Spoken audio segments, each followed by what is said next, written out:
नमस्कार, आदाब। Crime petrol में आपका स्वागत है। आज के इस केस की संवेदनशीलता को ध्यान में रखते हुए हमने पात्रों के साथ साथ स्थान का नाम भी बदल दिया है। हथियार पकड़ा हाथ कांप रहा था। दबाओ घोड़ा, घोड़ा दबाओ। पर हत्यारे को अपना काम करना ही था। क्या हत्यारे ने एक जान ली या फिर उसे एक जान लेने के लिए मजबूर किया गया?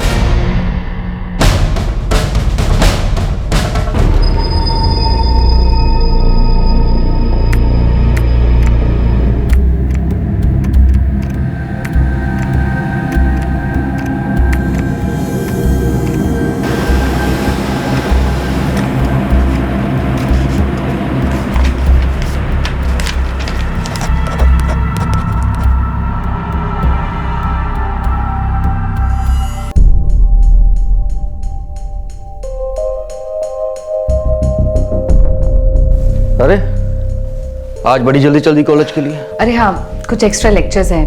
पर आप कहाँ जल्दी है? वो मालवान एरिया के कार्यकर्ताओं के साथ एक बैठक है। ठीक है, मैं निकलती हूँ, देर हो रही है। Bye bye.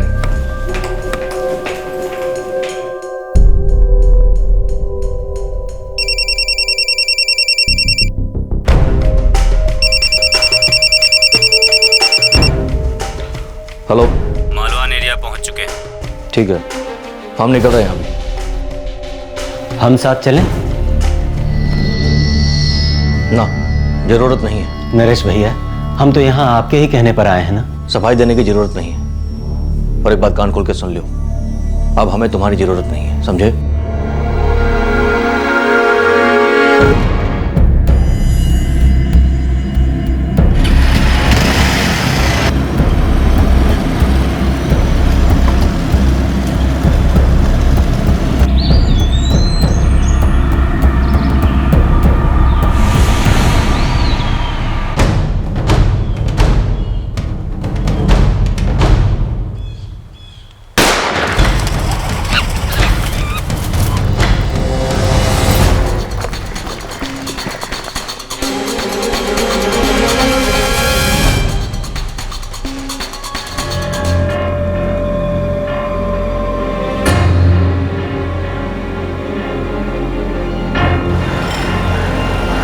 भीड़ कहाँ है जमा? लगता है कुछ हुआ है। लगता है कोई गड़बड़ है।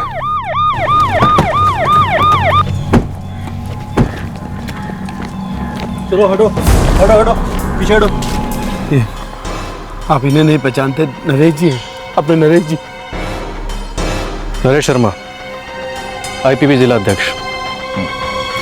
बॉडी पोस्टमार्टम के लिए भेजता हूं और आप घर वालों को खबर कर दीजिए। राजनीति का गढ़ उत्तर प्रदेश।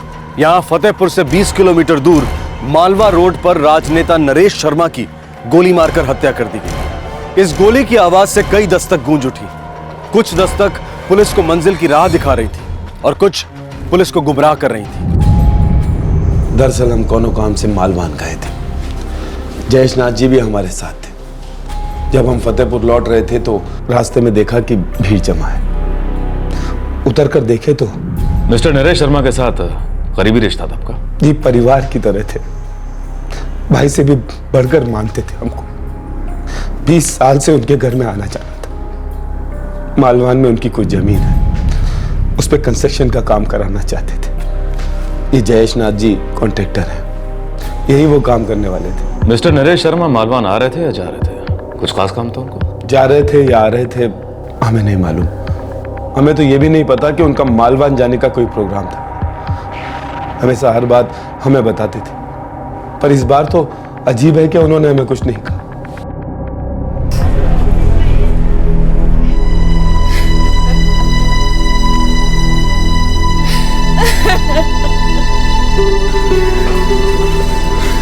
मम्मी, मम्मी, क्या क्या हुआ पापा को? मम्मी बताइए ना।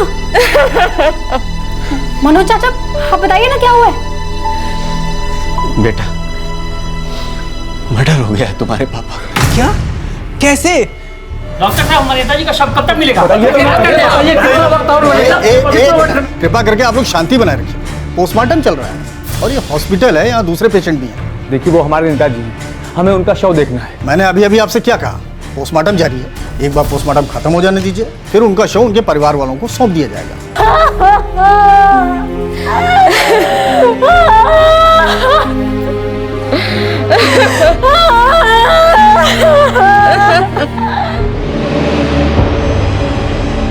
बुलेट पीठ पे फायर की गई। देसी कट्टे का इस्तेमाल हुआ है, सिर्फ एक गोली चलने वाला देसी कट्टा। लगता हमला अचानक से किया गया है, मिस्टर शर्मा को पता नहीं चला। नहीं, ये कहना मुश्किल है, क्योंकि गोली पॉइंट ब्लैंक रेंज से चलाई गई है, यानी सिर्फ 1 फीट की दूरी से। मेन बात यह है इंस्पेक्टर कि इनकी मौत इस गोली के कारण नहीं हुई। व्हाट? तो फिर कैसे हुई? गोली मारने के अलावा इनका गला दबाया गया। ये देखिए, इनकी मौत सांस रुकने से हुई है। लगता है कि गला दबाने के लिए किसी कपड़े का इस्तेमाल किया गया है। यह हत्या काफी सोची समझी साजिश है। एक और अजीब बात है इंस्पेक्टर। क्या? विक्टिम के ब्लड सैंपल में नींद की गोलियों के ट्रेसेस थे। इसमें अजीब क्या डॉक्टर? अक्सर लोग नींद की गोलियां लेते हैं। ट्रेसेस नॉर्मल से ज्यादा हैं, इसलिए अच्छी बात है। उतना ही नहीं इंस्पेक्टर, ये टेस्ट बता रहे हैं कि नींद की गोलियां कत्ल के कुछ मिनट पहले ली गई हैं।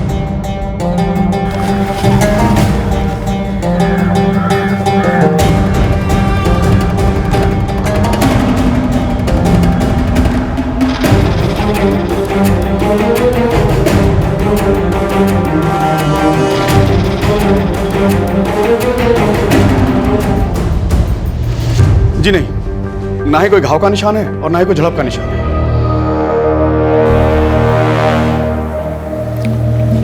आप लोग बॉडी देख सकते हैं।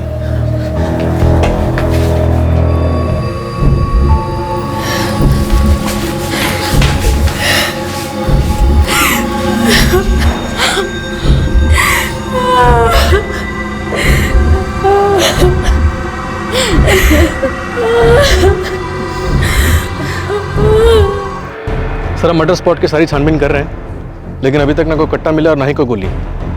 लगता है नरेश शर्मा किसी से मिलने के लिए रुके होंगे और वहीं पर अटैक हुआ। लगता तो ऐसे ही है सर, बाइक भी सड़क से 20 फीट दूर पड़ी हुई है। लगता है वहाँ पे किसी ने धकेल दी होगी। बॉडी पर कोई और चोटों के निशान नहीं।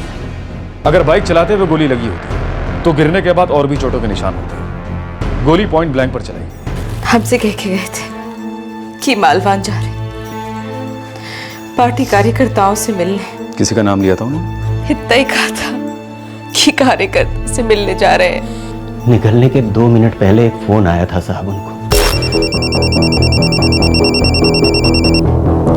हेलो, आपको पता है किसका फोन था? नहीं साहब, फोन के बाद हमने नरेश भैया से कहा कि हम भी संग चलेंगे, पर भैया ने मना कर दिया।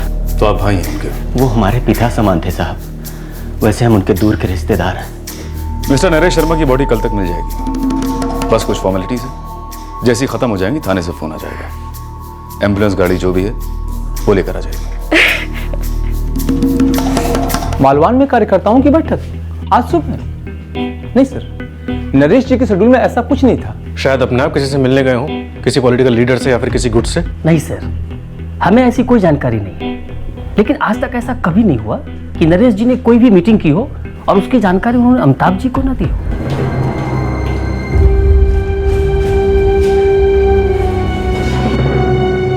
ये तो नामुमकिन है इंस्पेक्टर साहब कि उनकी पार्टी की कोनो मीटिंग हो और हमें ना पता हो। लेकिन उन्होंने अपनी पत्नी से कहा था कि वो मालवान जा रहा है, कार्यकर्ताओं के साथ बैठक है और निकलने से पहले उन्हें एक फोन भी आया था। ये बात तो हमें अटपटी लग रही है। क्यों? भाभी जी, हमारा मतलब नरेश जी की धर्मपत्नी Kavita Sharma government girls college में अध्यापिका है। तो बात ये है इंस्पेक्टर साहब कि हमारे भैया जी ने राजनीति की कभी कोनो बात भाभी जी से नहीं की, इसीलिए हमें अटपटा लग रहा है कि उन्होंने भाभी जी से ऐसा काहे कहा कि वो पार्टी मीटिंग के लिए मालवान जा रहे हैं। तो मिसेस नरेश शर्मा यानी कि आपकी कविता भाभी जी झूठ बोल रही हैं? नहीं नहीं, ये आप क्या कह रहे हैं? हम तो इसलिए कह रहे थे कि अचानक उन्होंने ये बात काहे कही, और भैया जी को मालवान में क्या काम था?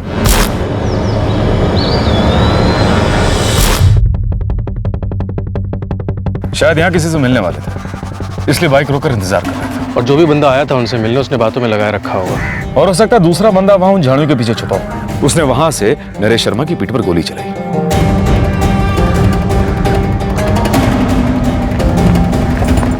सर तो वो यहाँ ऐसे गिरते, लेकिन लाश तो वहां उन झाड़ियों से मिली है, जो कि काफी दूर है। घसीट के ले गए होंगे।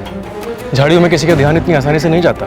अगर घसीट के ले जाते तो यहाँ कुछ ना कुछ खून के धब्बे या निशान होते। मिस्टर शर्मा पर गोली चलाई गई थी, काफी खून बहा था उनका। कम से कम यहाँ रोड पर कुछ खून के निशान तो मिलने चाहिए थे, जो कि नहीं। सर हो सकता है गिरने से पहले किसी ने पकड़ लिया और लाश यहाँ झाड़ियों में डाल दी हो। लेकिन क्यों, किस लिए? और मरने से कुछ ही मिनटों पहले मिस्टर नरेश शर्मा ने बहुत सारी नींद की गोलियां खाई थी। सर नरेश शर्मा ने नींद की गोलियां खा के बाइक चलाई होगी, ये बात मानना मुश्किल है। जबरदस्ती किसी ने गोलियां खिलाई हैं। लेकिन क्यों? आखिर ये माजरा क्या? और वो last call mister Naresh Sharma को किसने किया? नरेश शर्मा का मोबाइल डुअल सिम कार्ड वाला है और मैंने दोनों नंबर से कॉल रिकॉर्ड्स मंगवा लिए। लोगों ने जो कुछ भी हमें बोला है उनमें से कोई ना कोई बहुत बड़ा झूठ बोल रहा है, और झूठ के धागों से बहुत बड़ी कहानी बुनी जा रही है। पॉलिटिकल लीडर नरेश शर्मा के मर्डर का रहस्य अब और गहरा होता जा रहा था। इन्वेस्टिगेशन जोरों से चल रही थी और एक के बाद एक कई सवाल उठ रहे थे, लेकिन इन सवालों की गहरी खाई को भरने के लिए अभी कई जवाब मिलने बाकी थे।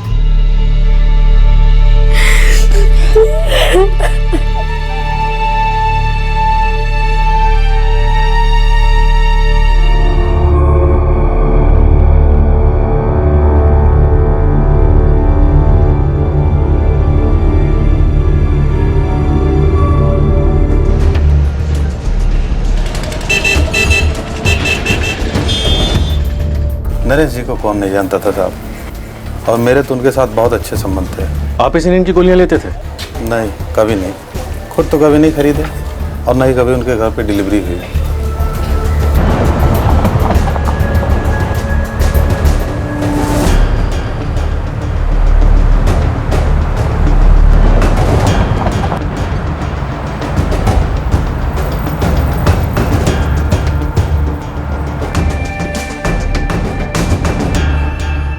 मोटरसाइकिल चलाने का बड़ा शौक था भैया को। नींद की कोई प्रॉब्लम थी? नींद की गोलियां लेते थे? नहीं, कभी नहीं। ब्लड प्रेशर की प्रॉब्लम थी, उसकी दवाइयाँ लेते थे, पर नींद की गोली कभी नहीं ली। कविता जी, उस दिन सुबह मालवान में कोई पार्टी मीटिंग थी ही नहीं। हो सकता आपके पति वहां किसी और से मिलने गए। आप कहना क्या चाह रहे हैं इंस्पेक्टर? मैं सिर्फ पूछताछ कर रहा हूँ। कोई ऐसी बात है जो हमें पता होनी चाहिए और आप लोग छुपा रहे हैं। इंस्पेक्टर साहब, आप साफ साफ बताइए ना, कहना क्या चाहते हैं? देखिए, ये मर्डर प्लान था। मिस्टर नरेश शर्मा को फोन करके मालवान बुलाया गया था और वो जा रहे थे, लेकिन रास्ते में उन्हें कोई मिला, वहीं पर उनका कत्ल हुआ। अजीब बात यह है कि कत्ल के कुछ ही मिनटों पहले उनकी बॉडी से ढेर सारी नींद की गोलियां पाई गई, फिर कट्टे से पीठ पर एक गोली चलाई गई। लेकिन अजीब बात यह है कि उनका कत्ल हुआ है गला दबाने से। अब जाहिर सी बात है कि सवालों की कमी नहीं होगी मेरे पास। सर, इतना याद रखिए कि मेरे डैड एक सेल्फ मेड मैन थे, बिल्कुल ग्रास रूट लेवल से खूब मेहनत कर करके पार्टी की इतनी बड़ी जिम्मेदारी अकेले संभाल रहे थे। बहुत अच्छी बात है मनीष, लेकिन ये तुम भी जानते हो कि आदमी जितना बड़ा होता है उतने ही ज्यादा उसके दुश्मन भी पैदा होता है।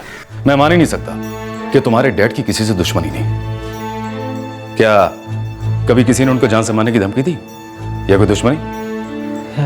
ऐसा तो भैया ने कभी कुछ नहीं बताया। उनकी तो किसी से कोई भी दुश्मनी नहीं थी, बल्कि सबसे बहुत अच्छे रिलेशन से। कविता जी प्लीज, इतना बेवकूफ मत समझिए आप हमें।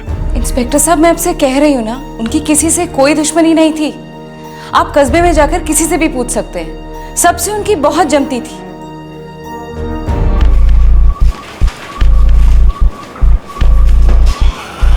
साहब, पहली खबर यह है कि नरेश शर्मा और उनकी पत्नी कविता के बीच में काफी अनबन थी।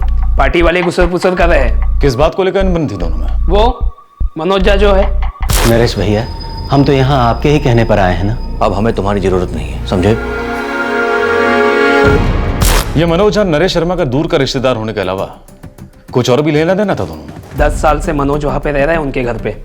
नरेश जी ने खुद बुलवाया था रहने। क्यों? साहब, सियासती मामलों में सबसे अहम चीज क्या होती है?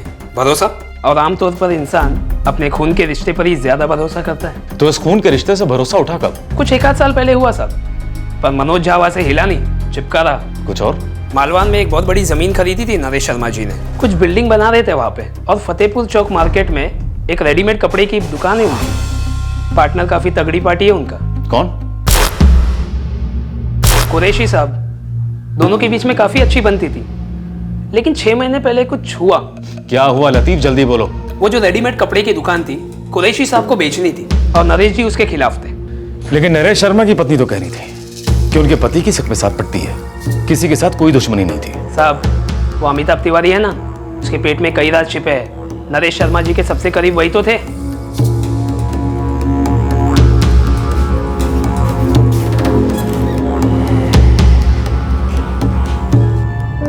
मम्मी, अपना ख्याल रखना। हाँ बेटा, तुम दोनों भी अपना ख्याल रखना। देखो बेटा, जो हुआ उसे हम सब भुला नहीं पाएंगे, लेकिन तुम्हारे पापा की इच्छा थी कि तुम दोनों जमकर पढ़ो और उसमें कोई रुकावट ना आए। मम्मी, आप भी जल्द से जल्द कॉलेज वापस ज्वाइन कर लीजिएगा। पढ़ाने में बिजी रहेंगी तो डिप्रेशन से दूर रहेंगी। बेटा तुम लोग बिल्कुल बेफिक्र रहो, मनोज चाचा है ना यहाँ पर, भाभी जी की अच्छी तरह से सेवा करेंगे। अच्छा मम्मी, हम चलते हैं। चलो अमृता।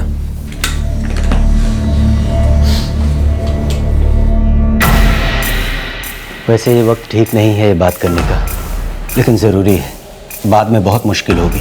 क्या? इंश्योरेंस क्लेम फाइल करने का है, जल्द से जल्द। ऐसे मामलों में बाद में वक्त लग जाता है। सर सारे कॉल छान मार रहा हूँ। लास्ट कॉल का क्या स्टेटस है? सर ये नंबर 44468789 स्विच ऑफ दिखा रहा है। सर्विलेंस पे डाल दिया सर। मुझे लगता है ये आखिरी कॉल, ये नंबर इस मर्डर केस के बंद संदूक की चाबी है, और दूसरी चाबी है अमिताभ तिवारी।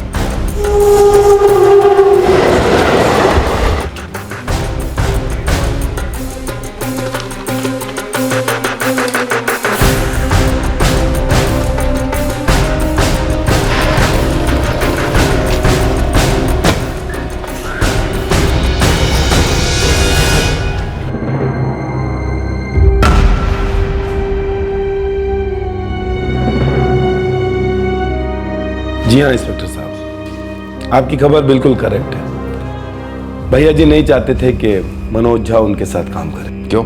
भैया जी उनके काम से खुश नहीं थे। 10 साल के बाद भी ऐसी नाखुशी का कारण? इंस्पेक्टर साहब आप खोज कर रहे हैं? एक एक करके सब कुछ, लेकिन सबसे पहले ये कि निकाले जाने के बाद भी मनोज झा उनके घर में क्या कर रहा है। भैया जी हमारी मानिए तो ऐसी बातों पर ध्यान मत दीजिए। मनोज झा एक छोटा आदमी है। छोटा आदमी? छोटा आदमी साला मेरे ही घर में घुस के बैठा हुआ है काम से निकालने के बाद भी। क्यों? क्यों? क्योंकि तुम्हारी भाभी साथ दे रही है साले का। भैया अगर आपको मेरी जरूरत नहीं है तो हम चले जाते हैं। हम भी यही चाहते हैं, जाओ तुम।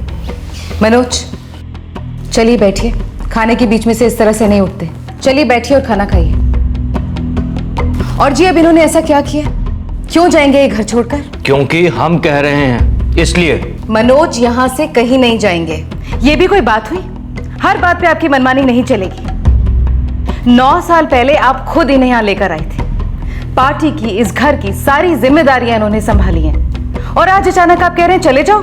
क्यों? सीधी सी बात है, हम इसे यहाँ पर लेकर आए थे और हम ही इसे यहाँ से निकालेंगे, समझी तुम? देखिए हो सकता है कि इनकी आपकी पार्टी में कोई जरूरत नहीं, लेकिन इस घर की सारी जिम्मेदारियां संभाली हुई हैं इन्होंने।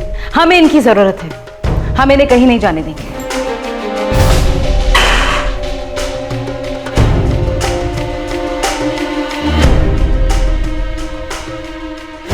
इस आदमी पर बिल्कुल भी भरोसा नहीं किया जा सकता, बिल्कुल नहीं।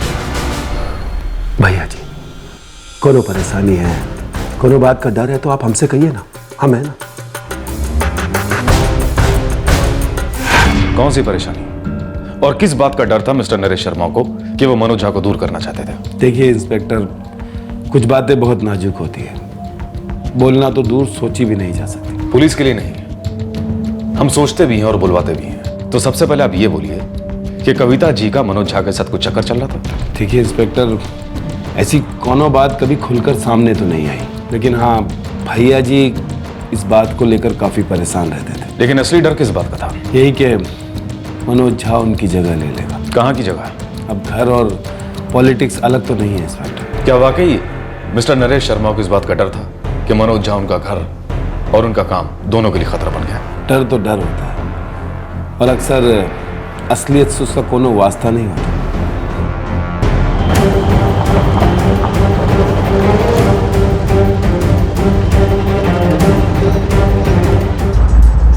यही दुकान है साहब, 6 महीने से बंद पड़ी, कोई धंधा ही नहीं है। उसके पहले साहब 4 साल पहले जब नरेश भाई और कुरैशी साहब ने मिलकर ये दुकान खोली थी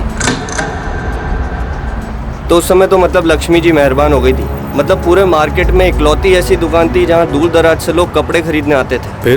फिर क्या साहब, अब ग्राहकों की भेड़चाल तो धंधे के लिए अच्छी होती है, लेकिन अगर धंधे वाले खुद भेड़चाल पर उतर आए तो मतलब शामत आ गई। मतलब साहब, अब इनकी दुकान की तो निकल पड़ी थी, लेकिन और भी तो दुकान वाले थे, उनकी सुलग गई। उनको लगा हम कैसे पीछे रह जाएं। तो साहब धीरे धीरे मार्केट में एक के बाद एक दर्जनों दुकान खुल गई कपड़ों की। सोचो आप, नरेश भाई और कुरैशी साहब को कितना ज़बरदस्त नुकसान सहना पड़ा होगा। इस नुकसान को लेकर कभी कुरैशी और नरेश शर्मा के बीच में कुछ कहा सुनी या बहस कुछ तुमने देखा सुना हो? साहब इसकी अप टू डेट खबर आपको सिर्फ एक ही आदमी दे सकता है। कौन? मुरलीधर। ये कौन है? साहब वही तो ये दुकान चलाते थे। मतलब मुरली भैया को आप इन दोनों के बीच का रेफरी समझ लीजिए। ये दोनों लड़ते रहते थे और मुरली भैया दुकान चलाते थे।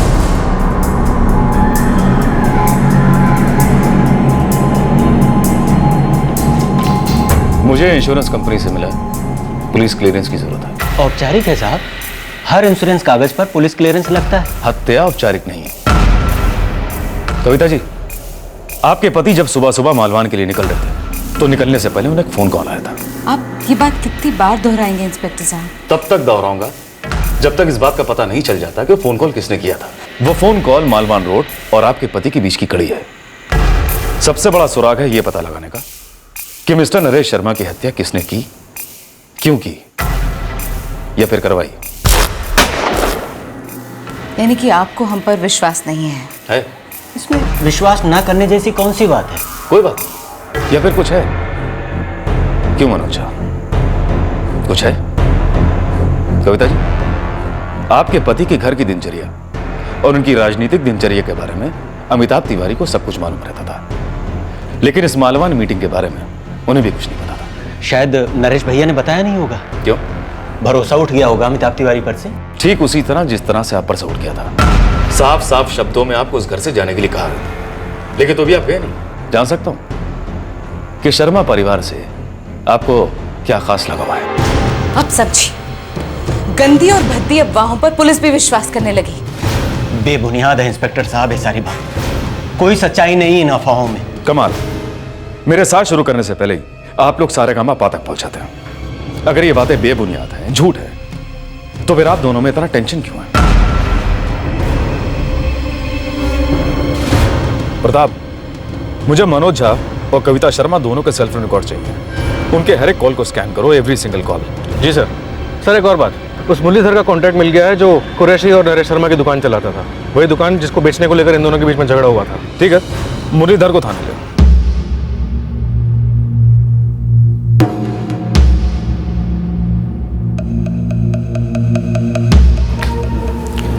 सेठ, वो दुकान का क्या करें? पहले अस्थियां तो ठंडी हो लेने दो मियाँ, फिर उस मनोज झा से कर लेंगे सौदा। अभी तो फिलहाल वही संभालेगा नरेश भाई का सारा बिजनेस, कम से कम तब तक जब तक नरेश भाई का लड़का संभालने लायक ना हो जाए। सेठ, दुकान भी तो गिरवी रखी है। इस बिजनेस में नरेश शर्मा के साथ पार्टनरशिप करनी ही नहीं चाहिए थी।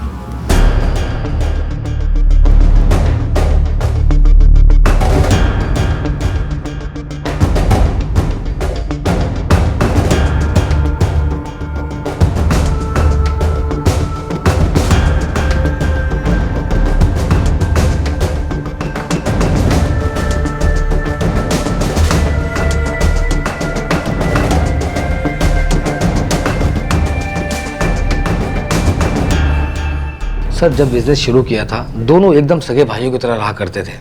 कभी कोई प्रॉब्लम वाली बात ही नहीं थी कुरैशी जी और नरेश जी में। दोनों में प्रॉब्लम कब हुई और क्यों? सर सच कहूँ तो पिछले 1 साल में धंधा बिल्कुल बैठ गया था।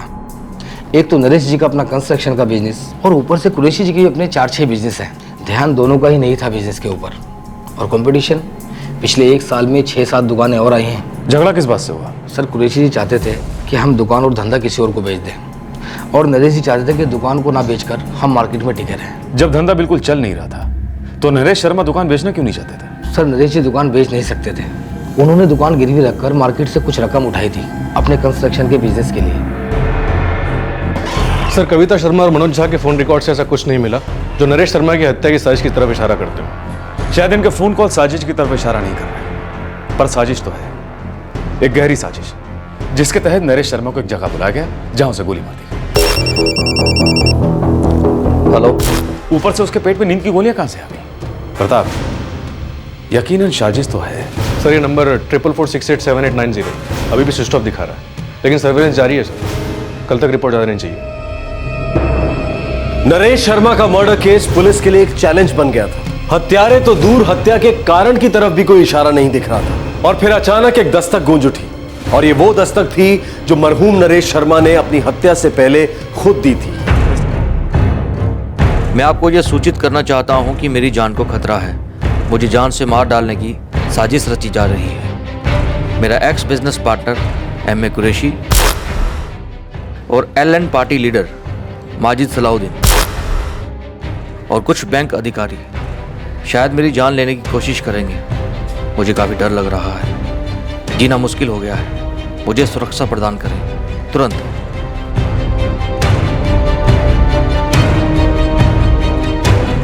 सर ये लेटर तो 21 अक्टूबर 2012 का डेट है, ठीक हत्या से एक दिन पहले। लेटर लिखने की बजाय फोन कर दिया होता, खुद आकर मिल लिए होते। सर कुरैशी नरेश शर्मा का एक्स बिजनेस पार्टनर, उसे तो इन्वेस्टिगेट कर ही रहे हैं। अभी नया नाम आया है, LN पार्टी का लीडर माजिद सलाउद्दीन। बाहुबली है। लेकिन सर कोई बैंक अधिकारी हत्या की साजिश में, ये बात को समझ में नहीं आई sir.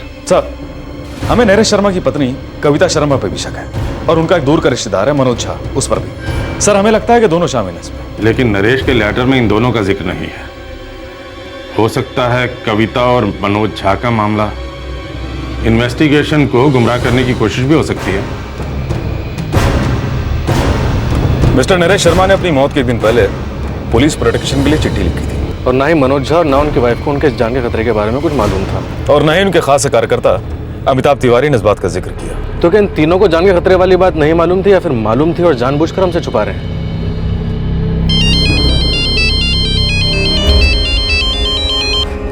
Hello. Mister Naresh Sharma ने SP साहब को चिट्ठी लिखी थी पुलिस प्रोटेक्शन के लिए, और कहा था कि उनकी जान को खतरा है। आपको कुछ मालूम है इसके बारे में? बिल्कुल नहीं इंस्पेक्टर साहब, ऐसी तो कभी कोनो बात नहीं की उन्होंने। वैसे उनकी जान को किससे खतरा है, ऐसा कुछ लिखा था क्या उन्होंने? देखिए, सवाल करना हमारा काम है, और बहुत जल्द ढेर सारे सवाल आपके पास आने वाले हैं।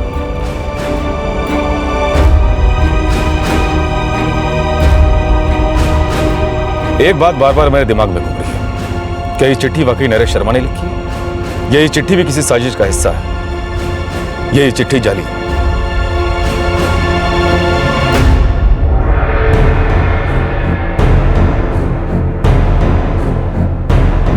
लगता है तकदीर ने मिस्टर शर्मा का दिमाग पर पहले से दस्तक दे दी थी कि उनकी जान को खतरा है। पर उन्होंने मुझे कभी ऐसे किसी खतरे के बारे में नहीं बताया। और इन्हें तो बताया ही नहीं। इंस्पेक्टर साहब, आप बार बार ताने मार के ये कहना चाहते हैं कि नरेश भैया की मौत में हमारा हाथ है? हम छाती ठोक के कहते हैं इसमें हमारा कोई हाथ नहीं है। हमने तो हमेशा उनका भला ही चाहा है। जिसने भी बुरा चाहा है, काम बड़ी सफाई के साथ किया। देखो, जब तक हमें कोई ठोस सबूत नहीं मिल जाता, हमारे शक के दायरे में सब रहता है। बस एक बार पता चले कि लास्ट कॉल किसने किया था उन्हें, और मालवान किसने मिलने के लिए बुलाया था।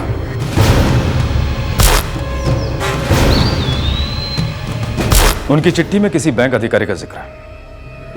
क्या मतलब है इसका? ऐसा क्या कर दिया मिस्टर शर्मा ने उसके साथ कि उसका खून का पैसा हो गया? इंस्पेक्टर साहब, मैं आपसे पहले भी कह चुकी हूँ, मुझे कुछ भी आइडिया नहीं है। मैडम, हमें नरेश शर्मा के सारे बैंक अकाउंट्स की डिटेल्स चाहिए। हम पता लगाना चाहते हैं कि वो कितने हवा में थे और कितने पानी में।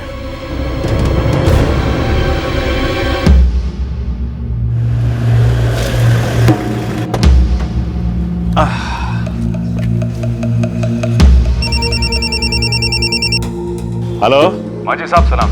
इंस्पेक्टर सैनी बोल रहा हूँ फतेहपुर थाने से। हाँ सैनी साहब, फरमाइए, कैसे याद किया? जरा आपसे मिलना था माजिद साहब। हाँ हाँ, कभी भी आ जाइए, या आप कहें तो हम आपके थाने चले आते हैं। लेकिन किस सिलसिले में मिलना चाहते हैं दरोगा साहब? नरेश शर्मा मर्डर केस के सिलसिले में। उसमें आप मुझसे क्या बात करना चाहते हैं? दरअसल माजिद मियां, नरेश शर्मा को अपनी जान का खतरा था। किससे? आपसे। और ये बात उन्होंने खुद कही है। ऐसी भी क्या दुश्मनी थी हमसे कि अपनी मौत में हमारा नाम भी घसीट गया? जी जी बिल्कुल, बस मैं पहुंच ही गया, समझिए। जी।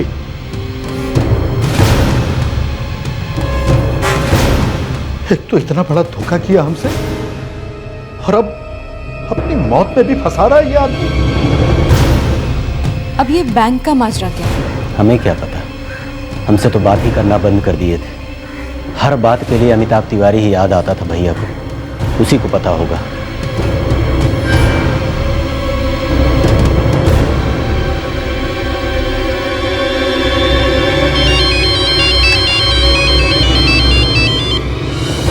हाँ भाभी जी बोलिए। ये बैंक वाली बात क्या चल रही है? उन्हें किसी बैंक मैनेजर से खतरा था? कैसी बकवास है, ऐसा कभी होता है? ये सब के बारे में तो हमें कुछ नहीं पता। ऐसे कैसे नहीं पता? तुम तो उनके सबसे करीब थे ना। वो तो ठीक है भाभी जी, पर हमें ये बारे में 2-4 लोगों से बात करनी होगी। पर ये वक्त हम सच में कुछ नहीं जानते। अमिताभ तिवारी, झूठ बोलना, बातें बनाना बंद करो। मैं जानती हूँ उन्हें कुछ फाइनेंशियल इश्यूज थे, लेकिन इस हद तक ये मुझे नहीं पता था। और एक तुम ही हो जो सारी बातें जानते हो। भाभी जी वैसे हम काफी कुछ जानते हैं, लेकिन इस सब के बारे में हमें कुछ नहीं मालूम। हमें माफ कीजिए।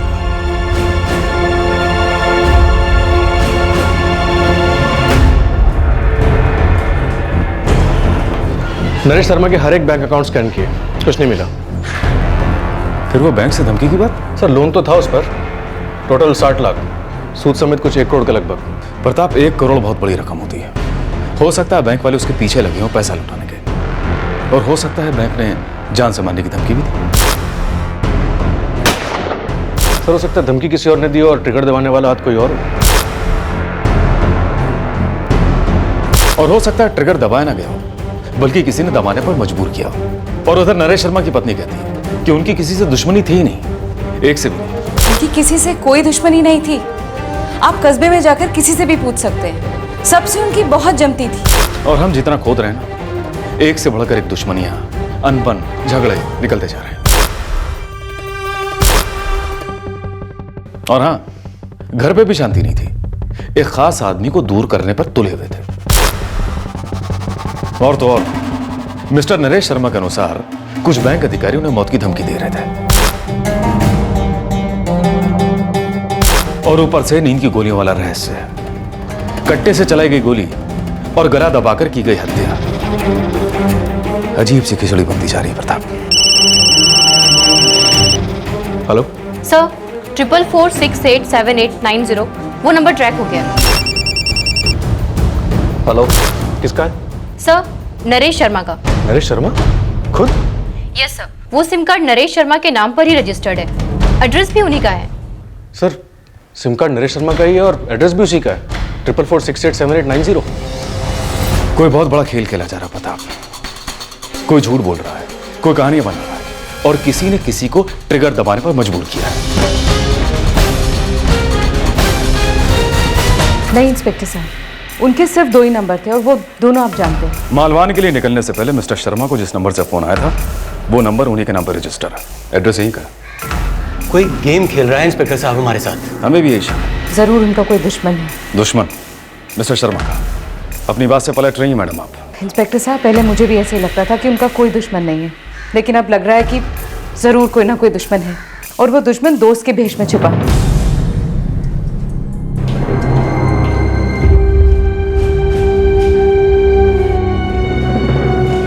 तीसरा नंबर तो वो हमें कभी नहीं दिए। हमारे पास तो उनके 2 ही नंबर हैं। और नींद की गोलियां? क्या तुम्हारे नरेश भैया नींद की गोलियां लेते थे? हमारे सामने तो कभी नहीं ली, और नहीं इस बारे में हमें कभी कोनो बात कही। हमारे भैया जी के बारे में ऐसी ऐसी बातें सामने आ रही है जैसे वो कभी थे ही नहीं। हमें तो किसी की गहरी साजिश लग रही है।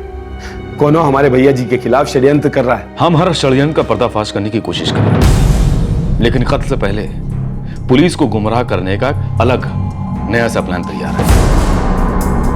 लेकिन हर सुराग एक अंधेरी गली में जाकर मिल रहा है, और ऐसा विकल्प खड़ा कर रहा है जो नामुमकिन सा लग रहा है। इंस्पेक्टर साहब, आपने उन सब लोगों से पूछताछ की जिनका नाम भैया जी खत में लिख कर गए थे?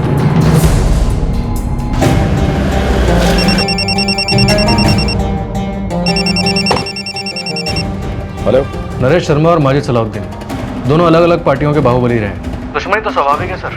कोई खास झगड़ा पर्सनल लेवल पे? जी सर, 3 साल पहले।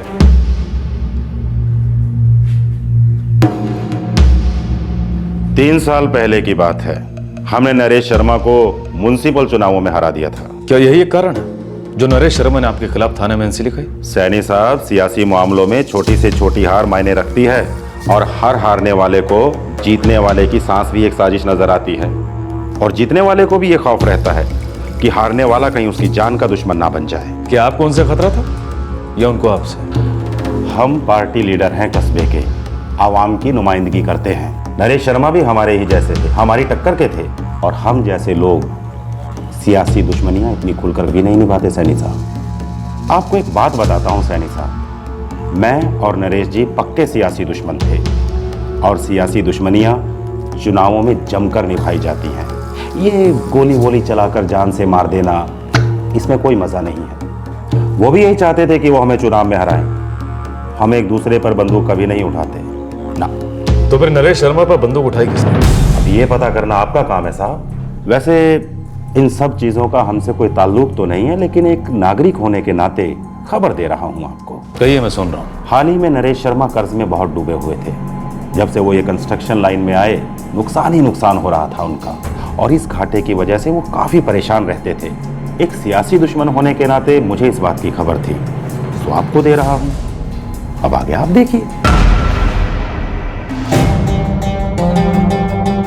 मुझे इंश्योरेंस कंपनी से मिला है, पुलिस क्लियरेंस की जरूरत है। सर लोन तो था उस पर, टोटल 60 लाख, सूद समेत कुछ 1 करोड़ के लगभग। रंजिश तो थी सैनी साहब, बिल्कुल थी, और मेरे गुस्से की वजह भी जायज थी। नरेश भाई हमारी पार्टनरशिप को क्लोज करने ही नहीं दे रहे थे। अब पैसों की जरूरत तो दोनों को थी, धंधा बैठ गया था, ये दुकान बिक जाती तो पैसे आ जाते, सारा मामला ट्रैक पर आ जाता, लेकिन नहीं। और वो दुकान बेच नहीं पा रहे थे क्योंकि गिरवी रखी थी। उन्होंने रखी थी ना साहब, उन्होंने, उनको अपने कंस्ट्रक्शन लाइन के लिए कैश की जरूरत थी तो हमारी पार्टनरशिप वाली दुकान चढ़ा दी। कुरैशी साहब, लगता है आपका गुस्सा अभी तक ठंडा नहीं हुआ। गुस्सा कभी इतना गर्म भी नहीं था इंस्पेक्टर साहब कि मैं नरेश भाई की जान ले लेता। अगर आपको ऐसा लग रहा है तो ये आपकी गलतफहमी है। कुरैशी साहब, मुझे आप पर शक क्यों नहीं करना चाहिए? क्योंकि साहब, मैं अगर नरेश भाई को मरवाता तब भी मुझे मेरा हिस्सा तो नहीं मिलना था, क्योंकि दुकान तो गिरवी रखी, बैंक की प्रॉपर्टी, और जनाब मैं बिजनेसमैन, मुझे नशा मुनाफे से लगता है और किसी का खून करना मुनाफे का बिजनेस नहीं। सर 44468789 नंबर स्कैन किया। हेलो, नरेश शर्मा के नंबर से इस नंबर पर 21 अक्टूबर को फ़ोन किया गया था, मर्डर से ठीक 1 दिन पहले। तो जाहिर है नंबर नरेश शर्मा का नहीं है। हाँ सर, क्योंकि इन 2 कॉल्स के अलावा ना इस नंबर पे कोई इनकमिंग है और ना ही कोई आउटगोइंग। तो शायद ये नंबर इसी जुर्म के लिए इस्तेमाल किया गया है। और एक बहुत बड़ा इत्तेफाक भी है सर। कैसा इत्तेफाक? सर, इस जाली नरेश शर्मा वाले नंबर की लोकेशन मालवान एरिया दिखा रहा है, ठीक वही जगह जहाँ पे हत्या हुई थी।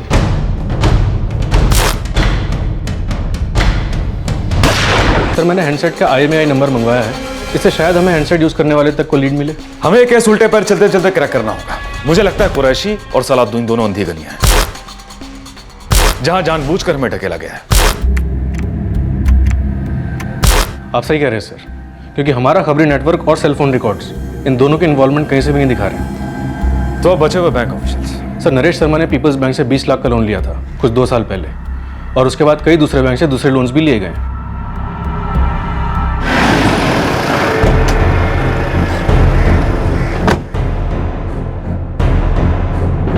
इंस्पेक्टर साहब, नरेश शर्मा जी ने हमसे 2 साल पहले 20 लाख का लोन लिया था और आज तक सिंगल पैसा वापस नहीं लौटाया उन्होंने। अब आप ही सोचिए, ब्याज ही कितना बढ़ गया।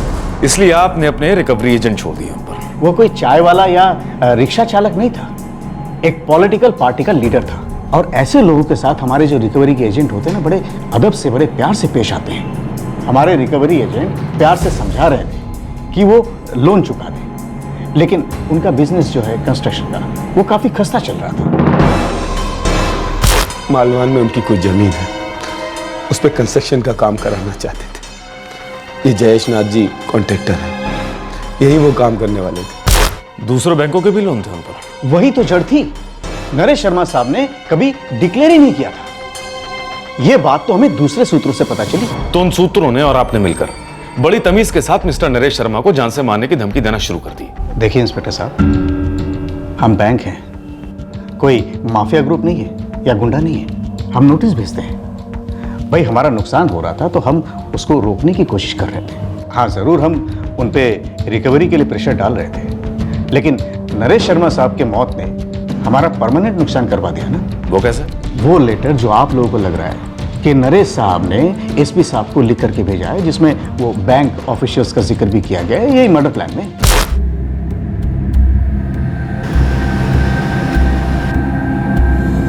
वो लेटर एकदम नॉनसेंस है। अब आप ही सोचिए, नरेश शर्मा के मौत से हमारी रिकवरी की जो उम्मीद थी उसकी भी तो मौत हो गई ना। हमें तो पैसे मिलने से रहे, लेकिन अगर किसी को पैसे मिलने वाले हैं तो वो लोग हैं जिन्हें इंश्योरेंस से पैसा मिलेगा। अब आप ही हिसाब लगाइए। इस केस के प्लॉट को रिवर्स यानी कि अंत से शुरुआत तक ट्रैक करने की कोशिश की जा रही थी। फिलहाल हर लीड, हर सुराग पुलिस को कोई डिटेल नहीं दे पा रहा था, लेकिन एक बात बिल्कुल स्पष्ट हो चली थी कि आपसी दुश्मनी और पॉलिटिकल राइवलरी वाले एंगल्स उतने मजबूत नहीं थे जितना कि पैसों का एंगल था। नरेश शर्मा की मौत से किसी को बहुत सारे पैसों का फायदा होने वाला था। कौन थे ये लोग और क्या था ये षड्यंत्र? 6-7 इंश्योरेंस पॉलिसीज थी, लगभग 80 लाख, 60 लाख के बैंक लोन्स, इंटरेस्ट मिलाकर 1 करोड़। जी थे तो नरेश शर्मा की मौत से अगर किसी को सबसे ज्यादा फायदा था तो आप हैं कविता जी। क्या बकवास इंस्पेक्टर, मुझे उनकी इंश्योरेंस पॉलिसी के बारे में पता तक नहीं था। पता तक नहीं था, लेकिन तो भी इंश्योरेंस पॉलिसीज के सारे पैसे तो आप ही को मिलने वाले थे। मुझे उनके फाइनेंशियल मामलों के बारे में कुछ भी नहीं पता। मुझे तो ये तक नहीं पता था कि उनके ऊपर इतना भारी लोन है और उस वजह से वो टेंशन में है। ये सारी बातें मुझे पता ही नहीं थी। इंश्योरेंस तो दूर की बात है। कोई तो होगा जिसे इनके फाइनेंशियल डिटेल्स के बारे में पता होगा।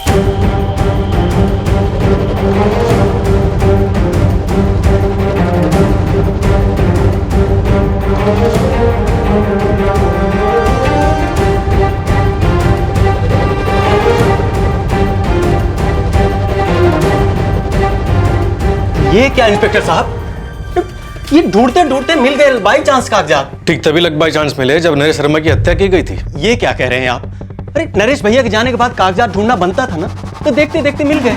हमसे कोई बहुत बड़ा गुनाह हो गया क्या? जी नहीं, लेकिन नरेश शर्मा की हत्या गुनाह जरूर थी, तभी आपको ये सारे कागजात मिले। ये बात हमसे कुछ हजम नहीं हो रही जा सकती। मैं एक सीनियर लेक्चरर हूँ, मुझे अच्छी खासी सैलरी मिलती है। उस सैलरी से मैं अपना घर, अपने बच्चे दोनों का ख्याल रख सकती हूँ। और वैसे भी मेरे बच्चे बड़े हो चुके हैं, अपना ख्याल खुद रख सकते हैं। मुझे अपने पति के इंश्योरेंस से पैसे कमाने का ख्याल तक नहीं आया है। माजिद सलाउद्दीन, आपके पति का पॉलिटिकल राइवल, जिसने काफी अच्छे मार्जिन से आपके पति को हराया था, और आपके पति कुरैशी के एक्स बिजनेस पार्टनर थे, जिनकी दुकान को बेचने को लेकर आपके पति के बीच में अनबन चल रही थी। लेकिन आपके पति की मौत से कुरैशी को कोई फायदा नहीं था, और आपके पति ने जिन बैंकों से लोन लिए थे उन बैंकों को भी आपके पति की मौत से कोई फायदा नहीं बल्कि नुकसान था। तो कहने का मतलब यह है कविता जी कि इनमें से किसी को भी आपके पति की मौत से फायदा नहीं बल्कि नुकसान था, सिवाय आपके, क्योंकि इंश्योरेंस के पैसे आपको मिलने वाले थे। बस इंस्पेक्टर, बार बार कितनी बार वही बात दोहराएंगे, वही आरोप लगाएंगे मुझ पर, और मैं हर बार यही कहूंगी कि मुझे उनके इंश्योरेंस की पॉलिसी के बारे में पता भी नहीं था।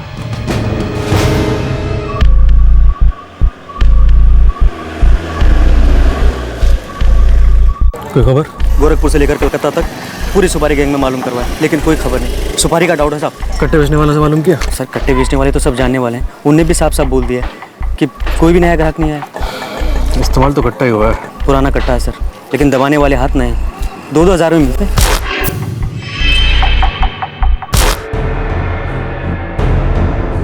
नरेश शर्मा की मौत से किसी को फायदा नहीं हो रहा था सिवाय उसकी पत्नी कविता के, जिसे इंश्योरेंस के पूरे 80 लाख रुपए मिलने वाले थे। लेकिन पुलिस को कविता या किसी और की तरफ इशारा करने वाला कोई सबूत नहीं मिल रहा था, और ना ही इस बात का कोई सबूत मिल रहा था कि यह वेल प्लान मर्डर किसने किया था, कैसे किया था और क्यों किया था। इस शातिर हत्याकांड को लेकर पुलिस अब काफी दबाव में आ चुकी थी। एक फेल्ड बिजनेस, सर पे इतने सारे लोन, ऐसे आदमी से किसी को कोई फायदा नहीं। सर एक और बात बोलो। सर सब कह रहे हैं नरेश शर्मा कंस्ट्रक्शन लाइन में गया था, मालवान एरिया में जमीन खरीदी थी, ये वो। हाँ तो खबर गलत है क्या? सर एक बार मालवान एरिया चलकर देखें। नरेश शर्मा की जमीन खाली पड़ी है सर, और यहाँ कोई कंस्ट्रक्शन काम भी नहीं हो रहा। तो फिर इतने दिनों से कॉन्ट्रैक्टर कर क्या रहा था? जयेश नाथ, जरा बुलवाओ उसे। अब मुझे साजिश की बू सही जगह से नजर आने लगी है।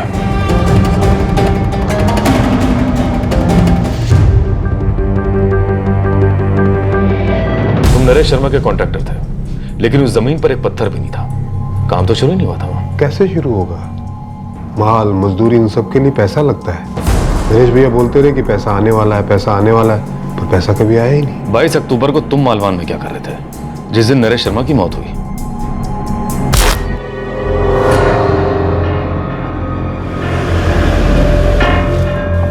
लगता है कुछ हुआ है। सब अमिताभ तिवारी जी आए थे मेरे पास। उन्होंने कहा चलो मालवान वाली जमीन पर जाना है, दोबारा से सर्वे करना है, जल्दी काम शुरू करना है, इसलिए गए थे। बिना पैसों के काम कैसे शुरू होगा? अब सब मैं छोटा आदमी हूँ, कॉन्ट्रैक्टर हूँ, जितना कहा जाता है उतना करता हूँ। ये सारी बातें अगर कोई जानता है तो वो है अमिताभ तिवारी जी।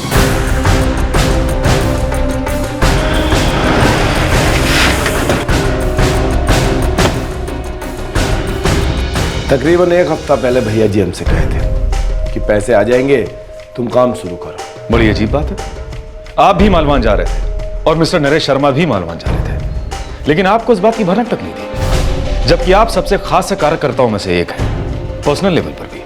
एक बात बताइए तिवारी जी, क्या आपने मिस्टर शर्मा को बताया था कि आप जमीन पर जा रहे हैं कॉन्ट्रैक्टर के साथ? हाँ, हम कहे थे उनसे। ये तो और भी अजीब है। क्या आपने उन्हें बताया कि आप मालवान जा रहे हैं, लेकिन उन्होंने आपको नहीं बताया कि वो भी मालवान जा रहे हैं, और उसके ऊपर इत्तेफाक से आप उसी वक्त वहीं से गुजरते हैं जहां उन्हें मार गिरा गया होता, और बड़े कैजुअल तरीके से आप वहां कर देख रहे हैं कि माजरा क्या है। इसमें अजीब बात का है, इत्तेफाक नहीं होते क्या? मिस्टर नरेश शर्मा के ब्लड में नींद की गोलियों का ओवरडोज पाया गया, फिर इन पर गोली चलाई गई, फिर गला दबाकर उनकी हत्या हुई। किसी को मालूम भी नहीं था कि मिस्टर नरेश शर्मा मालवान क्यों जा रहे हैं। फिर इत्तेफाक से तुम वहां से गुजरते हो तिवारी, वो भी एक पक्के बहाने के साथ, जो कि कॉन्ट्रैक्टर जयेशनाथ है। इंस्पेक्टर साहब, ही क्या कर रहे हैं आप? हमें पूरा शक है कि जिस व्यक्ति से मिलने मिस्टर नरेश शर्मा मालवान जा रहे थे वो तुम हो। इंस्पेक्टर साहब, ये बात सरासर झूठ है। जो सिम कार्ड नरेश शर्मा को फोन करने में इस्तेमाल हुआ था 44468789 वो नंबर तुम इस्तेमाल कर रहे थे, और ये नंबर तुमने नरेश शर्मा के नाम और उनके पते से खरीदा।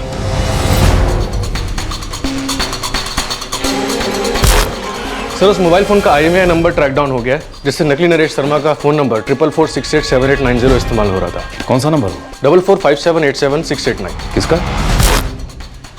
अमिताभ तिवारी, अब तुम्हारा खेल खत्म। अपने सारे पत्ते खोलकर टेबल पर रख दो अभी।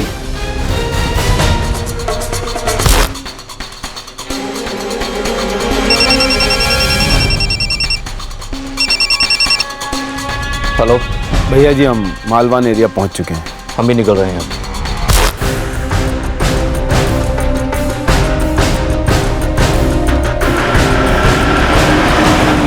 नरेश शर्मा का करीबी साथीदार अमिताभ तिवारी इस हत्या की साजिश में शामिल था, लेकिन इस हत्या के पीछे राज क्या था, और वो नींद की गोलियों का क्या रहस्य था? फिर वो पिस्तौल की गोली, वो गला घोटकर मौत। नरेश शर्मा आखिरकार इस मौत के जाल में फंसा कैसे? गोली मारने के बाद भी वो मरे नहीं, सांसें चल रही थी उनकी। बस बस साहब चले गए, मर गए।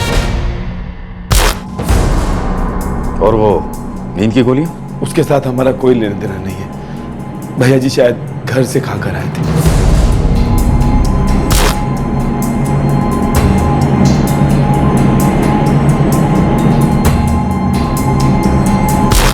तो मिस्टर नरेश शर्मा नींद की गोलियों का ओवरडोज लेकर तुमसे मिलने आ रहे थे? हाँ। अगर नरेश शर्मा को नींद की प्रॉब्लम थी तो गोलियां रात को लेते, इतनी सुबह क्यों नहीं? वो भी इतनी ढेर सारी नींद की गोलियां, उसके बाद खुद बाइक चलाकर तुमसे मिलने मालवान रोड आए। क्या नाम से सही? इंस्पेक्टर साहब, हमने भैया जी को नहीं मारा। 20 साल का रिश्ता था उनका हमारे साथ। हम सच कह रहे हैं, हमने उनकी जान नहीं ली, उन्होंने खुद अपनी जान ली है।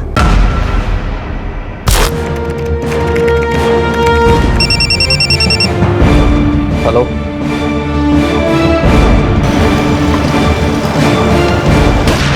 जो दिखाई देता है वो होता नहीं, और जो होता है वो अक्सर ओझल हो जाता है। ये षड्यंत्र अब धीरे धीरे खुलने लगा था। पीड़ित ने खुद अपने ही कत्ल की प्लानिंग की थी और ऐसे ऐसे सुराग छोड़ गया था ताकि पुलिस इन्वेस्टिगेशन पूरी तरह से गुमराह हो जाए।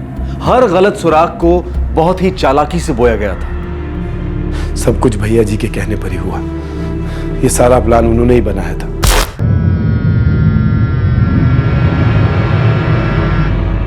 भैया जी, फोन नहीं उठाने से परेशानी दूर होने वाली तो नहीं। अमिताभ,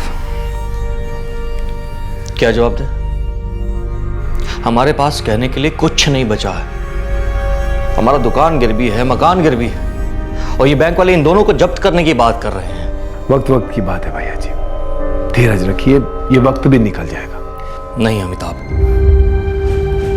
इतने सालों की कड़ी मेहनत से जो हमने सींच सींच कर खड़ा किया है, वो आज हमारी ही आंखों के सामने बिखर रहा है, टूट गया है, टूट रहा है। हम इस कर्ज की दलदल से कभी नहीं उबर पाएंगे। और क्या बताएं तुम्हारी कविता भाभी को और उन बच्चों को कि हमें इस घर से घसीटकर बाहर फेंक दिया जाएगा? नहीं भैया, ऐसी नौबत नहीं आई। नौबत आ गई है अमिताभ। कर्जा अब 1 करोड़ हो चुका है और चुकाने के लिए 10 पैसा नहीं है हमारे पास। देखो अमिताभ, तुम हमारे सबसे पुराने मित्र रहे हो। हमें तुम्हारी मदद की जरूरत है।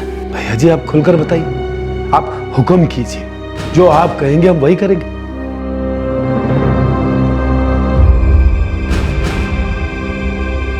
इतने सालों में कई इंश्योरेंस पॉलिसियां ले रखी है, कुल मिला के 80 लाख की होंगी।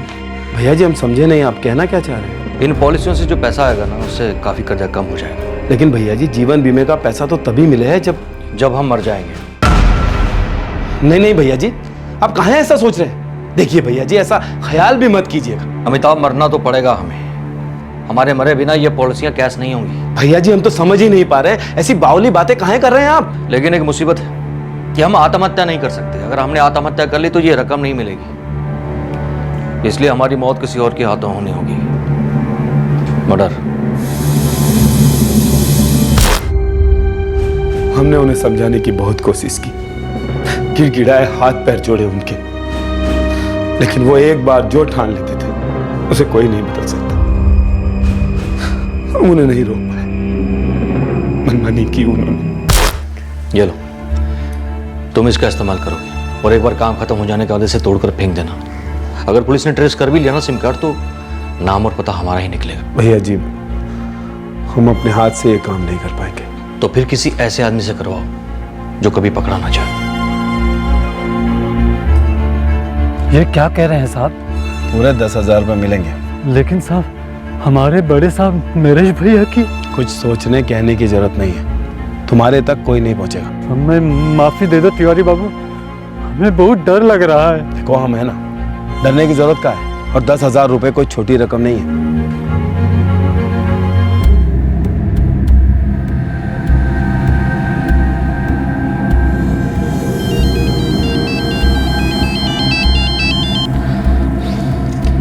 प्रणाम भैया जी। आदमी का इंतजाम हो गया? हाँ भैया जी, हो गया। अपने ही गांव का है, भरोसे का है। ठीक है, कल सुबह हम काम कर देंगे। ठीक है भैया जी, हम कल तुम्हें लेने आएंगे।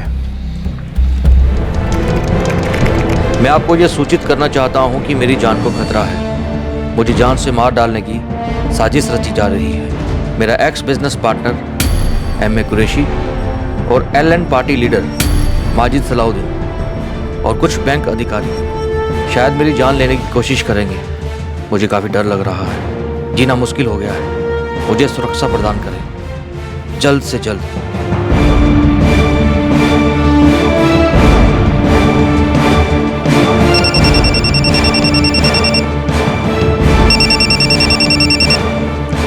हेलो,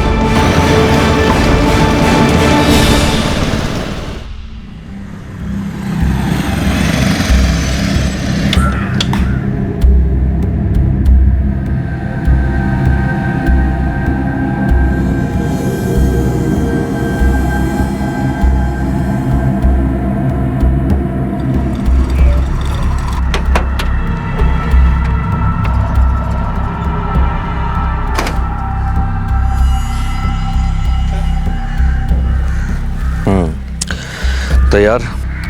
हाँ भैया जी, सब समझा दिया।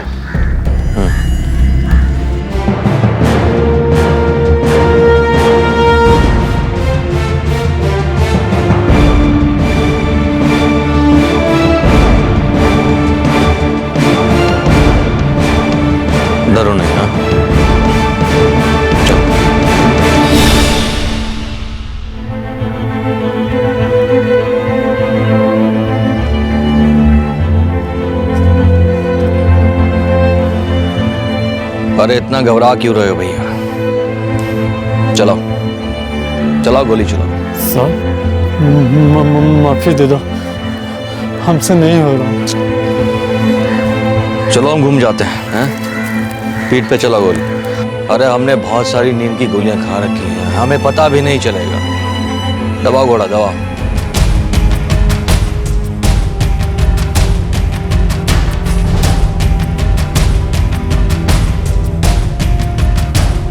घोड़ा दबाओ दबाओ दबाओ घोड़ा। बस बस साहब चले गए, मर गए।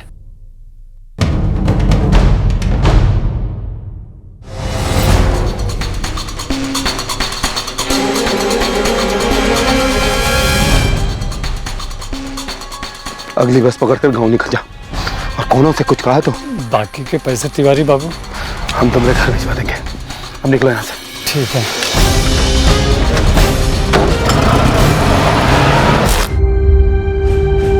एक घंटे बाद हम वापस लौट कर आए, कॉन्ट्रैक्टर जयेशनाथ को साथ लेकर, ये देखने के लिए कि लोगों ने लाश को देखा कि नहीं। तभी आप लोग वहां पहुंच गए। मुझे पहले ही से शक था कि कोई तो है जो झूठ बोल रहा है और कहानी बुन रहा है।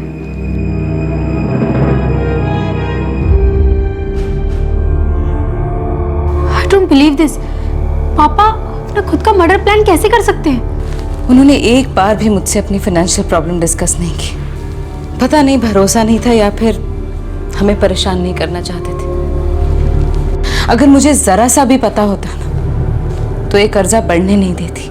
फिर भी मॉम, ये खुद के मर्डर का प्लान बनाना, नींद की गोलियां, खुद पीठ पे गोली मारने को कहना इम्पॉसिबल लगता है। मैं इस थ्योरी को नहीं मानती। मुझे लगता है कि पुलिस की इन्वेस्टिगेशन अभी बाकी है।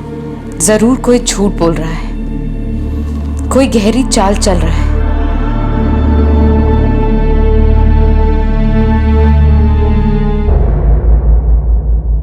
पुलिस इस केस में बहुत जल्द चार्जशीट फाइल करने वाली है। मर्डर वेपन, वो कट्टा भी बरामद किया गया है। नरेश शर्मा की विधवा कविता शर्मा इस बात को स्वीकार नहीं कर पा रही है कि उसके पति ने अपने ही मर्डर की प्लानिंग की थी। वो और गहरी इन्वेस्टिगेशन की मांग कर रही है। लेकिन पुलिस के पास कट्टा चलाने वाले कमल कुमार और नरेश के सहयोगी अमिताभ तिवारी के इकबाले जुर्म पेपर पर मौजूद है, जिसमें उन्होंने इस कॉन्स्पिरेसी की एक एक डिटेल दी है। अब इंश्योरेंस पेमेंट पर एक सवालिया निशान लग गया है। एक आदमी ने अपने मर्डर की पूरी प्लानिंग की ताकि उसका परिवार कर्ज चुका सके, लेकिन इस प्लान का पर्दाफाश हुआ। जो सुराग प्लांट किए गए थे इन्वेस्टिगेशन को गुमराह करने के लिए, उन सुरागों में से सच को निकालकर पुलिस ने इस केस को क्रैक किया। एक जान गई वफादार दोस्त जेल में है और वो गन का ट्रिगर दबाने वाला गरीब आदमी भी जेल में है, जो 10,000 रुपयों के साथ अपने कई सपनों को पूरा करने के सपने देख रहा था। लेकिन अब सबके सपने चूर हो चुके हैं। जब कर्ज बढ़ता जाता है और उसे चुकाने की कोई गुंजाइश नहीं होती तो नेचुरल सी बात है कि इंसान परेशान हो जाता है। लेकिन इस तरह के वाहियात और अजीब से विकल्प कभी काम नहीं आते। ये सिर्फ इंसान के दुख और दर्द के भार को और बढ़ाते हैं, कर्ज के बोझ को और भारी बना देते हैं, खासकर उन लोगों के लिए जो करीबी हैं, जैसे कि पत्नी, बच्चे, भाई बहन, माता पिता। और ये एक मूर्खता भरी धारणा है कि इंश्योरेंस के पैसों से कर्जा चुकाया जा सकता है। कर्ज चुकाने का एक ही तरीका है, मेहनत और बचत। और सबसे बेहतर बात, उतना कर्ज लेना ही नहीं चाहिए जितना हम चुका ना पाए। एक बहुत ही पुरानी और प्रचलित कहावत है कि अपने पैर उतने ही फैलाएं जितनी लंबी आपकी चादर है। और आज के इस जीवन में इस गुरु मंत्र को मान लेना चाहिए। हम ये कतई नहीं कह रहे कि आप अपनी क्षमता पर डाउट करें, लेकिन हालात को समझना और प्रैक्टिकलिटी को देखना भी एक बहुत बड़ा गुण है जो हर किसी में नहीं होता है, खासकर पैसों के मामले में। आपसे फिर मुलाकात होगी एक और नए केस के साथ। इस तरह के और भी एपिसोड देखने के लिए हमारे चैनल को सब्सक्राइब करें और बेल आइकन दबाना ना भूलें।